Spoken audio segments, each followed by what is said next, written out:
Hello अस्सलाम वालेकुम दोस्तों। तो कैसे हैं आप सभी लोग। उम्मीद करता हूं कि आप सब अच्छे होंगे। तो फिर से स्वागत है उम्मीद एजुकेशन हब पर। तो दोस्तों आज के इस वीडियो में हम आपको डीएलएड एंट्रेंस एग्जाम 2025 के लिए जीके का क्वेश्चन 35 क्वेश्चन लेके आए हैं। कितना 35 क्वेश्चन। बस आप लोग वीडियो में बने रहिए। ये क्वेश्चन मैंने क्वेश्चन बैंक से निकाल कर आप सभी को करवाने के लिए आया हूँ। तो चलिए वीडियो में बने रहिए एंड वीडियो को लास्ट तक देखिए, आपका रिवाइज भी हो जाएगा।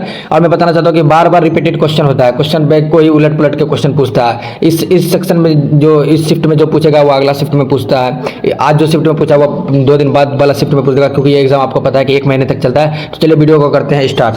देखिए पहला नंबर क्वेश्चन को देखिए। पहला नंबर क्वेश्चन में है राष्ट्रीय पिछड़ा वर्ग आयोग एनसीबीसी के संवैधानिक दर्जा कब प्राप्त हुआ था। ऑप्शन ए है 2018, बी 2019 और सी में 1992 और डी में 1995। तो एक का राइट आंसर होगा 2018। 2018 में जो है राष्ट्रीय पिछड़ा वर्ग आयोग को संवैधानिक दर्जा प्राप्त हुआ था। ठीक है, 2018 में ही 102वां संविधान संशोधन द्वारा, ठीक है, संवैधानिक दर्जा प्राप्त हुआ था। चलिए 2 नंबर क्वेश्चन को देखते हैं। 2 नंबर क्वेश्चन में है समुद्री मार्ग से विश्व का परिभ्रमण सबसे पहले किसने किया था। समुद्री मार्ग से पूछ रहा है, विश्व का सबसे पहले परिभ्रमण सबसे पहले ट्रेवल कौन किया था। तो ऑप्शन ए है कोलंबस, बी है मैगलेन और सी है केब्रल और डी है कैप्टन हुक। तो 2 का राइट आंसर हो जाएगा मैगलेन। मैगलेन ही वे व्यक्ति थे जो कि समुद्री मार्ग में विश्व का परिभ्रमण किया था। यह एक पुर्तगाली नाविक थे। नाविक समझते होंगे दोस्तों, नाव चलाने वाले को नाविक कहा जाता है। ठीक है, चलिए 3 नंबर क्वेश्चन को देखते हैं। 3 नंबर क्वेश्चन में है भारत में सत्ता के वितरण के उद्देश्य से कितनी सूचियां बनाई गई। क्या पूछ रहा है, भारत में सत्ता के वितरण के उद्देश्य 1 सूची, 2 सूची, 3 सूची, 4 सूची। तो इसका राइट आंसर हो जाएगा 3 सूची। कितना सूची, 3 सूची। सुने होंगे संघ सूची, राज्य सूची तथा समवर्ती सूची। यही भारत के सत्ता के वितरण के उद्देश्य से बनाई गई थी। ठीक है, 3 सूचियां। इसका राइट आंसर सीधा। चलिए 4 नंबर क्वेश्चन। 4 नंबर में है संसार की सबसे ऊंची सड़क पूछ रहा है। ऊंची सड़क कहाँ है, ना कि बड़ी। क्या पूछ रहा है, ऊंची सड़क। ऑप्शन ए है मनाली से लेह तक, बी है लद्दाख से उमालिंग दर्रा तक, सी है शिमला से लेह तक और डी है कश्मीर से लद्दाख तक। तो 4 का जो है राइट आंसर हो जाएगा वो हो जाएगा आपका बी आंसर। क्या हो जाएगा, बी, लद्दाख से उमलिंग दर्रा तक। कहाँ, इसकी जो टोटल जो है ऊंचाई जो है 19,300 फीट है। लद्दाख, ये लद्दाख में स्थित है। कितना, 19,300। ठीक है, ध्यान रखिएगा, इसका टोटल ऊंचाई है। 4 का राइट आंसर बी हो गया। तो चलिए दोस्तों आप 5 नंबर क्वेश्चन को देखते हैं। 5 नंबर क्वेश्चन में है गरीबी हटाओ का नारा कब दिया था। तो गरीबी हटाओ का नारा कब दिया था। ऑप्शन ए 1971, बी 1972, सी 1963 और डी में है 1961। तो 5 का जो है राइट आंसर हो जाएगा वो ऑप्शन है 1971 में। 1971 में इंदिरा गांधी द्वारा चुनाव के दौरान दिया गया था। ठीक है, इंदिरा गांधी जी ने दिए थे, जो कि हमारे प्रथम महिला प्रधानमंत्री थे इंदिरा गांधी। उन्होंने 1971 में गरीबी हटाओ नारा दिया था, वो भी अपनी चुनाव रैली में। ठीक है दोस्तों, तो चलिए 6 नंबर क्वेश्चन को देखते हैं। 6 नंबर क्वेश्चन में है निम्नलिखित में से कौन सी फसल बाजरे ग्रुप का नहीं है। कौन सा ग्रुप का पूछा, बाजरे ग्रुप का। ऑप्शन है ज्वार, बी मक्का, सी रागी और डी है बाजरा। तो ज्वार और रागी और बाजरा यह बाजरे ग्रुप का है। ठीक है, और मक्का जो है यह बाजरे ग्रुप का फसल नहीं है। तो चलिए दोस्तों आप 7 नंबर क्वेश्चन में चलते हैं। इसे जितना भी देखिए, ये क्वेश्चन जो हम करवा रहे हैं, इससे जितना भी क्वेश्चन आपको बन रहा है वो हम आपको बताते जाएंगे, ताकि आपको उससे रिलेटेड कर करके आपको याद करना, ताकि कुछ भूले नहीं। सिर्फ क्वेश्चन करवा देंगे आपको तो आप भूल जाएगा, उससे रिलेटेड 1-2 बात आपको हम बता देंगे तो वही नहीं भूलिएगा। वही बात आपको एग्जाम हॉल में याद आ जाती है। ठीक है, और बहुत ही कम टाइम में आपको लग रहा हो कि नहीं पढ़े हैं, छोड़ दिए थे बीच में पढ़ाई, क्योंकि एग्जाम का कोई पता नहीं था होता कि नहीं होता। तो सभी बच्चे का यही हाल है। ठीक है, आपको सबसे पहले घबराना नहीं है। तो चलिए दोस्तों 7 नंबर क्वेश्चन में देखते हैं। 7 नंबर क्वेश्चन में है भारत के किस राज्य में सौर ऊर्जा का विकास सर्वाधिक है। क्या पूछ रहा है, भारत के किस राज्य में सर्वाधिक सौर ऊर्जा का विकास। ठीक है, तो ए में असम में, बी राजस्थान, सी मेघालय और डी अरुणाचल प्रदेश। तो 7 का राइट आंसर जो हो जाएगा वो ए असम में सौर ऊर्जा का विकास सर्वाधिक है। ठीक है, चलिए अब 8 नंबर क्वेश्चन में देखते हैं। 8 नंबर क्वेश्चन में तारीख दाऊदी नामक पुस्तक के लेखक कौन है। 8 में क्या है, तारीख दाऊदी नामक पुस्तक के लेखक ए अब्दुल्ला, बी मेगास्थनी, सी ख्वाजा नियमतुल्ला और डी जो है दुर्गा चरण राय। ठीक है, तो इसका राइट आंसर हो जाएगा अब्दुल्ला है। कौन, अब्दुल्ला। यही मतलब कि तारीख दाऊदी पुस्तक जो है अब्दुल्ला लिखे हैं। ठीक है, और ये कब लिखे थे, तो जहांगीर के शासन काल में लिखे थे। किसके शासन काल में, जहांगीर जो थे मुगल वंश के शासक, जहांगीर के शासन काल में लिखे थे। इसमें जो है बहलोल लोदी और अफगान के शासकों का जिक्र है। ठीक है, या तो हो गया होगा। देखिए एक क्वेश्चन है और उसको 3-4 क्वेश्चन हम बना देते हैं, उससे रिलेटेड कर देते हैं ताकि आपको याद रहे। 9 में देखिए, 9 में है किस फाइबर को बढ़ाने के लिए ठंड मुक्त दिनों की आवश्यकता होती है। ठीक है, ऑप्शन ए कपास, बी है जूट और सी है नायलॉन और डी है इनमें से कोई नहीं। तो 9 का राइट आंसर हो जाएगा कपास। कपास को बढ़ाने के लिए ठंड मुक्त दिनों की आवश्यकता होती है। चलिए दोस्तों चलते हैं 10 नंबर क्वेश्चन पे। 10 नंबर क्वेश्चन में है भारत में नीति आयोग का गठन कब हुआ। कब नीति आयोग का गठन कब हुआ पूछ रहा है। क्या नीति आयोग, चलिए 15 अक्टूबर 1991, बी है 15 सितंबर 1950, सी है 1 जनवरी 2015 और डी है 1 जनवरी 1916। तो नीति आयोग का जो है गठन हुआ था वो 1 जनवरी 2015 में। कौन कहते हैं, तो देखिए इसका जो गठन करता है, इसका जो मेन अध्यक्ष होता है वो प्रधानमंत्री होता था। 2015 में कौन प्रधानमंत्री थे, नरेंद्र मोदी जी थे। तो चलिए, और नरेंद्र मोदी किस पार्टी से है आप लोग कमेंट बॉक्स में जरूर बता दीजिएगा। चलिए 11 नंबर क्वेश्चन देखिए। 11 नंबर क्वेश्चन में है संपत्ति के आधार को मौलिक अधिकारों की सूची से कब हटाया गया था। संपत्ति का अधिकार जो था पहले मौलिक अधिकारों में शामिल था। ठीक है, तो इसको कब हटा दिया गया था उस सूची से, चलिए देखते हैं। ऑप्शन नंबर ए 1976, बी 1971, सी 1978 और डी में है 1977। 11 का जो राइट आंसर हो जाएगा जाएगा सी 1978 ईस्वी में संपत्ति जो होता है उसको संवैधानिक यानी मौलिक अधिकारों से हटा दिया गया था। ठीक है, चलिए 12 नंबर क्वेश्चन को देखते हैं दोस्तों। 12 नंबर क्वेश्चन में है 2011 की जनगणना के अनुसार भारत की कितनी प्रतिशत आबादी द्वितीय कार्यों में लगी है।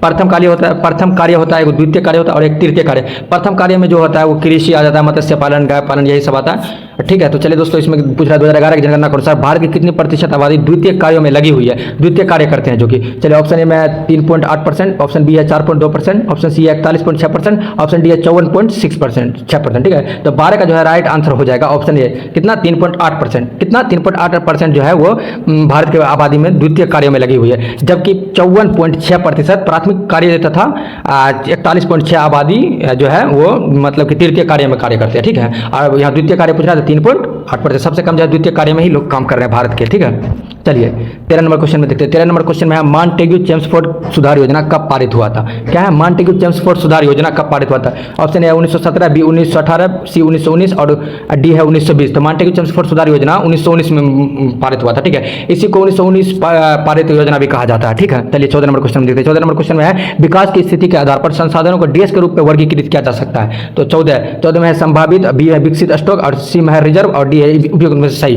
विकास की स्थिति के आधार पर संसाधनों को डीएस रूप में वर्गीकृत किया जा सकता है। इसमें से संभावित रूप से भी किया जा सकता है वर्गीकृत, विकासित स्टॉक का जा सकता है और रिजर्व के रूप में भी वर्गीकृत किया जा सकता है। तो इसका राइट आंसर हो जाएगा डी। 14 का क्या हो जाएगा डी। चलिए 15 नंबर क्वेश्चन को देखते हैं। 15 नंबर क्वेश्चन में है विश्व बैंक का मुख्यालय निम्नलिखित में कहाँ स्थित है। विश्व बैंक जो है तो उसका मुख्यालय आपको पूछ रहा है। ऑप्शन ए है जेनेवा, बी वाशिंगटन डीसी और सी है न्यूयॉर्क और डी है मनीला। तो 15 का जो है राइट आंसर हो जाएगा बी वाशिंगटन डीसी में विश्व बैंक का मुख्यालय। ठीक है, और वाशिंगटन डीसी कहाँ है दोस्तों बताइए आप लोग कमेंट में। चलिए 16 नंबर क्वेश्चन को देखते हैं। 16 नंबर क्वेश्चन में है कि काजीरंगा राष्ट्रीय उद्यान किस राज्य में स्थित है। क्या काजीरंगा राष्ट्रीय उद्यान किस राज्य में स्थित है। Option A Uttar Pradesh, B Madhya Pradesh, C Assam और डी है केरल। तो जो 16 का राइट आंसर हो जाएगा वो 16 है। ये 16 का राइट जो आंसर है वो असम है। क्या होगा असम। असम में ही काजीरंगा राष्ट्रीय उद्यान है। ठीक है, ये 1974 ईस्वी में राष्ट्रीय उद्यान मतलब घोषित हुआ था। कब 1974 ईस्वी में राष्ट्रीय उद्यान घोषित हुआ था।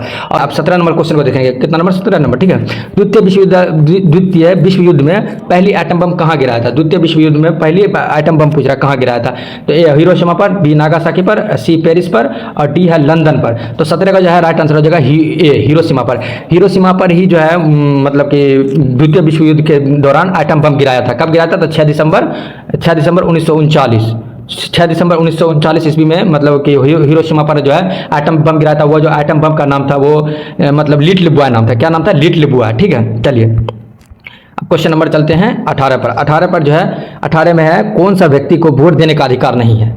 तो चलिए देखते हैं कौन सा व्यक्ति है जिसको वोट देने का अधिकार नहीं है। ऐसा कौन व्यक्ति है। एक ए में है पागल या दिवालिया, पागल या दिवालिया। बी में है व्यस्क व्यक्ति, व्यस्क मतलब बीमार। ठीक है, सी में है अमीर व्यक्ति और डी में है गरीब व्यक्ति। गरीब भी वोट देता है, अमीर भी व्यक्ति वोट देता है और जो है मतलब कि बीमार व्यक्ति भी वोट देते हैं। देखते हैं एम्बुलेंस से कोई वोट देने आता है तो कोई चारपाई पे वोट देने के लिए आते हैं। बूढ़े बुजुर्ग जो होते हैं देखते ही होंगे कोई बाइक पे बैठ के आते हैं। तो पागल या दिवालिया जो इसको वोट देने का अधिकार नहीं है। और भारत में जितने भी व्यक्ति हैं उनको सबको वोट देने का अधिकार है, लेकिन उसका एज कितना होना चाहिए 18 प्लस। कितना होना चाहिए 18। ठीक है, चलिए 19 नंबर क्वेश्चन देखते हैं। 19 नंबर क्वेश्चन में है कि राष्ट्र संघ के चार्टर सदस्य के कितने राष्ट्र थे।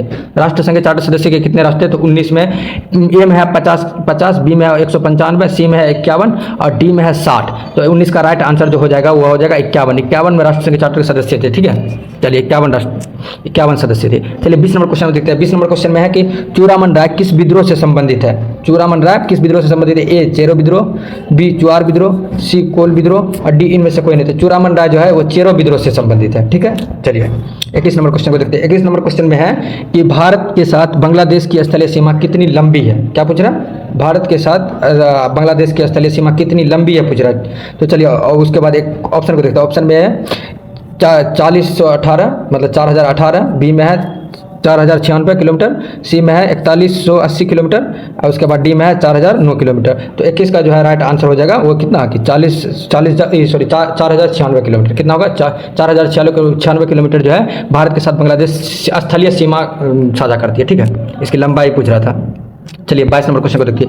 22 नंबर क्वेश्चन में है कि निम्नलिखित में से कौन सा खनिज मोनाजाइट रेत में निहित है। निम्नलिखित में से कौन सा खनिज मोनाजाइट रेत में निहित है? ऑप्शन ए तेल, बी यूरेनियम, सी थोरियम और डी है कोयला। तो 22 का जो राइट आंसर हो जाएगा वो थोरियम। क्या हो जाएगा? थोरियम, जो ऐसा खनिज है जो मोनाजाइट रेत में निहित है, मिला होगा। ठीक, चलिए 23 नंबर क्वेश्चन को देखते हैं। 23 नंबर क्वेश्चन में है कि बहुजन समाज पार्टी के संस्थापक कौन है? निम्नलिखित में से कौन है? ए काशीराम, बी साहू महाराज, और सी में है बी आर अम्बेडकर और डी में है ज्योतिबा फूले। तो 23 का जो है राइट आंसर हो जाएगा कि वो 23 का राइट आंसर हो जाएगा काशीराम। क्या हो जाएगा? काशीराम। ठीक है, वो बहुजन समाज पार्टी यानी भाजपा का संस्थापक है। इन्होंने ही, काशीराम ने ही इस पार्टी को बनाया था। कब बनाया था? तो 14 अप्रैल 1984 ईस्वी में बहुजन समाज पार्टी बनाया गया था काशीराम के द्वारा। और इसका जो चुनाव चिन्ह है बाबू याद रखना कि हाथी है। क्या है? हाथी। चलिए देखिए अब 24 नंबर क्वेश्चन को देखते हैं। 24 नंबर क्वेश्चन में है राजा राम मोहन राय द्वारा ब्राह्मण साम्राज्य की स्थापना की गई। ऑप्शन ए 1816 ईस्वी, बी 1820 ईस्वी, सी 1828 ईस्वी और डी है 1830 ईस्वी। तो 24 का जो है राइट आंसर हो जाएगा 1828 ईस्वी। राजा राम मोहन द्वारा ब्राह्मण साम्राज्य की स्थापना की गई थी। चलिए ठीक है, अब 25 नंबर क्वेश्चन को देखते हैं। 25 नंबर में अलाउद्दीन खिलजी के आक्रमण के समय देवगिरी के शासक कौन था? अलाउद्दीन खिलजी के दौरान, आक्रमण के दौरान देवगिरी का शासक पूछ रहा है। जब अलाउद्दीन खिलजी ने मतलब कि वहां पे शासन आक्रमण किया था, देवगिरी का उस समय का शासक कौन था? देवगिरी जब अलाउद्दीन खिलजी ने आक्रमण किया था, देवगिरी का शासक कौन? ठीक है, पूछ रहा है। Option A Ramchandra Dev, B है प्रताप देव, उसके बाद सी में है मलिक काफूर और डी में है राणा रतन सिंह। क्या है? राणा रतन सिंह। तो 25 का जो राइट आंसर हो जाएगा वो हो जाएगा ऑप्शन ए रामचंद्र देव। क्या है? रामचंद्र देव। ठीक है, और रामचंद्र देव देवनागरी के शासक थे जब अलाउद्दीन खिलजी ने आक्रमण किया था। और 1294 ईस्वी में अलाउद्दीन खिलजी ने देवनागरी पर आक्रमण किया था। कब किया था? 1294 ईस्वी में, याद रखना दोस्तों। चलिए आप 26 नंबर क्वेश्चन देखते हैं। 26 नंबर क्वेश्चन में है कि गुलाम वंश, क्या है? गुलाम वंश का प्रथम शासक कौन था? गुलाम वंश का प्रथम शासक पूछ रहा है। इल्तुतमिश, बी में है कुतुबुद्दीन ऐबक, सी में है रजिया और बी में है बलबन। रजिया सुल्ताना जो थी, लड़की थी। चलिए 26 नंबर क्वेश्चन का राइट जो आंसर हो जाएगा वो ऑप्शन नंबर बी होगा। क्या होगा? Option number B. Option number B Qutubuddin Aibak गुलाम वंश के प्रथम शासक थे। इन्होंने 1206 से 1210 यानी 4 साल 1206 से 1210 तक शासन किया था। ठीक है, और आप लोग बताइए कि दिल्ली में जो है कुतुब मीनार, उनका निर्माण किसने करवाया था? ठीक है, चलिए 27 नंबर क्वेश्चन को देखते हैं। 27 नंबर क्वेश्चन में है मेगास्थनीज के पुस्तक का नाम क्या था? क्या है? मेगास्थनीज के पुस्तक का नाम। ऑप्शन ए अर्थशास्त्र, बी ऋग्वेद, सी पुराण और डी में इंडिका। तो 27 का राइट आंसर हो जाएगा इंडिका। इंडिका जो है वो किसका किताब है, किसकी पुस्तक है? मेगास्थनीज जी का। ठीक है, चलिए 28 नंबर क्वेश्चन को देखते हैं। 28 नंबर क्वेश्चन में है मेरे दोस्त, 28 नंबर क्वेश्चन में है अनुशीलन समिति थी। क्या? अनुशीलन जो समिति थी वो किसके लिए थी? ठीक है, ऑप्शन नारी उत्थान के प्रति समर्पित, बी विधवा विवाह के प्रोत्साहन करने वाली, सी मजदूरों के कल्याण में रुचि रखने वाली और डी में है एक क्रांतिकारी संगठन थे। तो जो अनुशासन समिति थी वो क्या थे? तो 28 का जो है राइट आंसर हो जाएगा डी, ये एक क्रांतिकारी संगठन था। ठीक है, ये एक क्रांतिकारी संगठन था अनुशासन समिति। ठीक है, चलिए 29 नंबर क्वेश्चन को देखते हैं। 29 नंबर क्वेश्चन में है कि all India trade union Congress का प्रथम अध्यक्ष कौन था? ऑल इंडिया ट्रेड यूनियन का कांग्रेस का प्रथम अध्यक्ष पूछ रहा है। तो 29 का जो है राइट आंसर हो जाएगा लाला लाजपत राय। लाला लाजपत राय जी जो थे all India trade union Congress के प्रथम अध्यक्ष बने थे। ठीक है, चलिए अब जो है 29 नंबर क्वेश्चन को देखते हैं। देखिए दोस्तों, आप 5 को क्वेश्चन बचा हुआ है, 5 क्वेश्चन आप लोग कर लीजिए। और हम मेरा थोड़ा सा मेहनत आपको दिख रहा है तो बस वीडियो को थोड़ा लाइक कर दीजिए, नए हैं तो चैनल को सब्सक्राइब कर लीजिए। हम आपके लिए बहुत मेहनत से क्वेश्चन बैंक से क्वेश्चन को निकाल के टाइपिंग करके उसके बाद आप सभी को रिवाइज करवाने के लिए जा रहे हैं। और एग्जाम से पहले इस क्वेश्चन देख लिया कीजिए। और मैं बहुत सारा वीडियो अपलोड कर चुका हूं, मोस्ट वीवीआई क्वेश्चन, आप उसको भी जाकर मेरे चैनल पर देख सकते हैं। ठीक है, चलिए आप 30 नंबर क्वेश्चन में देखते हैं। 30 नंबर क्वेश्चन में भारत छोड़ो आंदोलन के समय इंग्लैंड का प्रधानमंत्री कौन था? जब भारत छोड़ो आंदोलन होता, भारत छोड़ो आंदोलन पहले कब हुआ था? तो ये 1942। कब हुआ? 1942 भारत छोड़ो आंदोलन। ठीक है, उस समय का प्रधानमंत्री पूछ रहा है, इंग्लैंड का प्रधानमंत्री बताइए। ऑप्शन ए चैम्बरलेन, बी में है विंस्टन चर्चिल, सी में है क्लीमेंट एटली और डी में है मैकडोनाल्ड। ठीक है, तो 30 का जो है राइट आंसर हो जाएगा बी, विंस्टन चर्चिल जो थे भारत छोड़ो आंदोलन 1942 में वो इंग्लैंड के प्रधानमंत्री थे उस समय के। ठीक है, चलिए अब 31 नंबर क्वेश्चन देखते हैं। 31 नंबर क्वेश्चन में है महावीर स्वामी का जन्म कहाँ हुआ था? कहाँ हुआ था पूछ रहा है। ठीक है, ए कुंडलग्राम में, बी पाटलिपुत्र में, सी मगध में और डी है वैशाली में। तो इसका जो है राइट आंसर हो जाएगा आपको कुंडग्राम में। कहाँ पे? कुंडग्राम। महावीर स्वामी जी का जन्म जो हुआ था वो कुंडग्राम में हुआ था। ठीक है, कब? तो 1540 ईस्वी में, ये क्षत्रिय परिवार में हुआ था। ठीक है, चलिए दोस्तों अब चलते हैं 32 नंबर क्वेश्चन पे। 32 नंबर क्वेश्चन में है किसने जलियांवाला बाग हत्याकांड घटना के विरोध में अपना सर नाइट का खिताब वापस करने की घोषणा की? सर नाइट का जो खिताब मिला था अंग्रेजों के दौरान जब जलियांवाला बाग हत्याकांड हुए थे, जिसमें बहुत भारतीय लोगों की मृत्यु हुई, गोली मार दिया गया अंग्रेजों के द्वारा, तो वो कौन ऐसे व्यक्ति थे जो अंग्रेजों द्वारा दिया गया सर नाइट का खिताब वापस कर दिया था? चलिए देखते हैं। Option A Mahatma Gandhi, B Rabindranath Tagore, C में एनी बेसेंट और डी में है मोहम्मद अली जिन्ना। तो सर नाइट का जो खिताब वो वापस किया था तो रविंद्रनाथ टैगोर। कौन? रविंद्रनाथ टैगोर, याद रखिएगा। और जनगण मन जो हमारे राष्ट्रगान है उनका लेखक कौन है? आप लोग बता सकते हैं तो बताइए कॉमेंट बॉक्स में। चलिए 33 नंबर क्वेश्चन को देखते हैं। नौकरशाही का कार्य कार्य क्या है? नौकरशाही का कार्य ए सरकार की नीतियों का लागू करना, बी प्रशासन चलाना, सी मंत्रियों की सहायता करना, डी उपयुक्त में से सभी। तो नौकरशाही जो ना ये सब सरकार की नीतियों का लागू करना, प्रशासन चलाना, मंत्रियों की सहायता करना, ये सब है, ठीक है। नौकरशाही सरकार की नीतियों लागू करना, ठीक, उपयुक्त में से सभी होगा, ठीक है। नौकरशाही का कार्य ये सभी कार्य है नौकरशाही के, ठीक। आप 34 नंबर क्वेश्चन को देखते हैं। 34 नंबर क्वेश्चन में है सत्यार्थ, क्या है? सत्यार्थ प्रकाश की रचना की गई थी। 34 नंबर क्वेश्चन में क्या है? सत्यार्थ प्रकाश की रचना की गई थी। ए राजा राम मोहन राय द्वारा, बी महात्मा गांधी द्वारा, सी स्वामी विवेकानंद द्वारा, और डी में है स्वामी दयानंद सरस्वती द्वारा। तो 34 का जो है राइट आंसर हो जाएगा स्वामी विवेकानंद द्वारा, ठीक है। ये आर्य साम्राज्य के प्रथम ग्रंथ थे सत्य या पार्थ प्रकाश, ठीक है। तो चलिए आज इस वीडियो का लास्ट क्वेश्चन है 35 नंबर क्वेश्चन। 35 नंबर क्वेश्चन में है लोकतंत्र की सफलता की एक आवश्यक शर्त क्या है? लोकतंत्र की सफलता की एक आवश्यक शर्त क्या है? ऑप्शन ए शिक्षा का अभाव होगा तो कभी भी लोकतंत्र की सफलता होगी? बिल्कुल भी नहीं। बेरोजगारी कभी भी नहीं हो सकता है। लोकतंत्र में आस्था, और डी में मतदान का दुरुपयोग। अगर भाई हम मतदान का दुरुपयोग करेंगे कि मतलब कि मान लीजिए वोट को चोरी करवा देंगे, या वोट चोरी से डलवा सकते हैं, या मरे हुए व्यक्ति के नाम पर भी वोट डाल सकते हैं, या किसी का अधिकार है वोट डालने का, उसको हम अधिकार को छीन लेंगे, तो दुरुपयोग करेंगे तो कभी भी लोकतंत्र सफल होगा? बिल्कुल भी नहीं। लोकतंत्र में आस्था होना चाहिए, विश्वास होना चाहिए। कोई चीज भी है पहले उसको सफल बनाने के लिए विश्वास होना चाहिए खुद पे। जैसे आपको कि पास होना है तो खुद पे विश्वास आपको बनाना होगा कि हमको पास होना है और हमको गवर्नमेंट कॉलेज लेना है, ठीक है, एक गवर्नमेंट कॉलेज में अपना सीट हासिल करना है। तो खुद का जो है ना, खुद में आस्था होना चाहिए, खुद में विश्वास होना चाहिए कि भाई हम कर सकते हैं, ठीक है। जितना टाइम आपको मिला उतना टाइम दूसरे व्यक्ति को भी मिला है, सबको सेम टाइम मिला। ऐसा भी आपको लग रहा होगा कि कुछ भी नहीं पढ़े हैं, तो ऐसा बिल्कुल भी नहीं सोचना, बिल्कुल भी आपको घबराना नहीं है। आप एग्जाम हॉल में जाइए और अच्छे से एग्जाम दीजिए, आपका बहुत ही अच्छा एग्जाम जाएगा, ठीक है। और इसका कितना कट ऑफ जाता है ये सब वीडियो में आप धीरे धीरे लाते रहूँगा। आप लोग बस हमको सपोर्ट कीजिए एंड वीडियो को लाइक कर दीजिए अगर थोड़ा सा भी मेहनत आपको दिखा है तो। चलिए दोस्तों, मिलते हैं फिर नेक्स्ट वीडियो में। तब तक के लिए जय हिंद, जय भारत, खुश रहिए, मस्त रहिए और पढ़िए लिखिए, ठीक है। चलिए बाय।